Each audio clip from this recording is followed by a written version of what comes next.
the ancient Orient had their magic squares. This is a 6 by 6 square, and if you can see at the top, you'll see an arrow going north, arrow going east.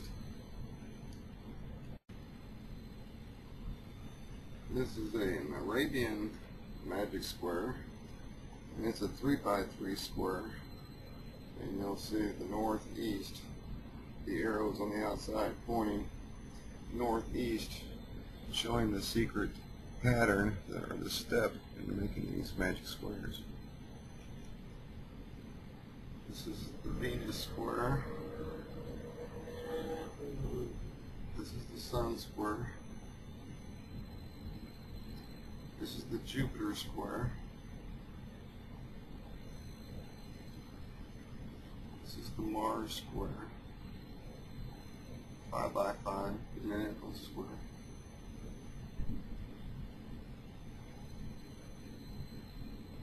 This is the Jupiter square.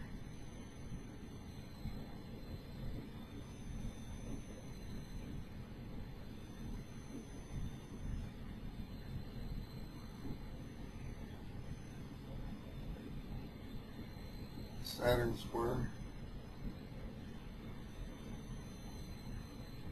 There's the Moon square. And this is the 7 by 7 Mercury square. I'll take it back, that's the 8 by 8. This is Mercury square. There's an article about magic squares, talking about the different magic squares and showing the magic squares of Saturn and Jupiter. In a number square, each number from 1 to the highest number used must appear once and only once.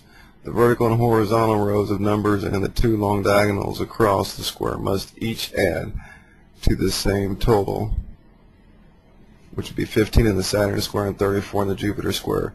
It is the fact that the squares meet these complicated requirements that gives them their magical force. The thing to realize here is the square of the Sun has 6 rows of 6 figures, each row adding to 111, and the total of all the numbers used in the square is 666, the celebrated number of the beast. This is a picture of a Babylonian king, the one you see in the plate earlier. He's sitting on his throne, and his throne is a 3 by 3 magic square. This is trying to show that the Babylonians knew about the magic squares, and not only was it his seat, his power and authority, these magic squares, but it was also his Shem, S-H-E-M, which was his transportation through the universe and through the times and through the realms. This is a 5 by 5 magic square. It's called a Mars square.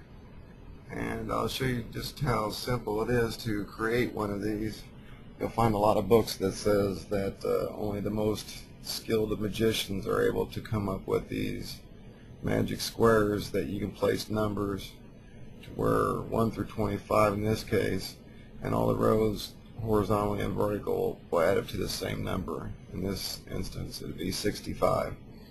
But the point here is that they're saying that it takes a real mathematician in order to come up with making these magic squares, but it's a real simple process.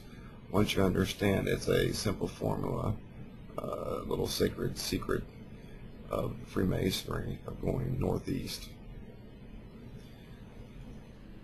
Okay, we'll begin here with a Mars square, and this is what we're going to be talking about most of the time when we're talking about Indianapolis. And this is the 5 by 5 square, and to show you how magic squares are actually built, you have a one-dimensional piece of paper here. It's flat, and you'll see that there's 25 numbers.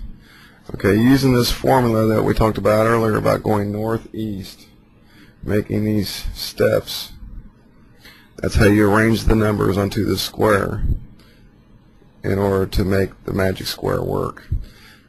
Say for instance you put the 1 up here at the top. Okay, in order to go north and east, the numbers should go here, but in order for that to happen, you got to visualize this piece of paper being folded into a tube.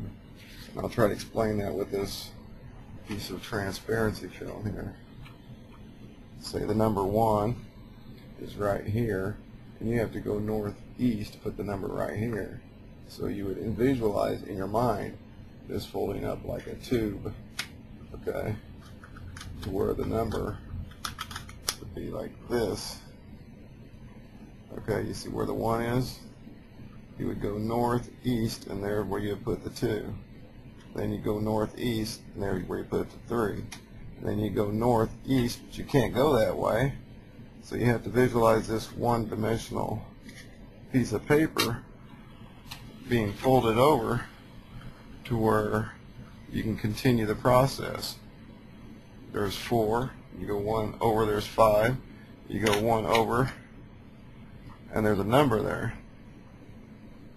So you can't go there, so you drop down 1, should be 6, put the number there, you go northeast, you go 7, you go northeast, there'd be 8, you go northeast, but you can't do that, the 9 would go there, so you got to visualize once again this one-dimensional piece of paper being turned over like thusly in your mind. So there's the 8, and you go northeast, there's the 9, you go northeast, the 10 would be over here. See how it is over here? So you envision in your mind that this would fold around that tube. What it is you're going from one-dimensional thought and three-dimensional thought. There's the 9 down here. You go northeast, that'd be 10. You go northeast, but there's a number there, so you can't go there, so you drop it below. There's 11. Northeast, there's 12. Northeast, 13. Northeast, there's 14. Northeast, there's 15. Northeast would be 16.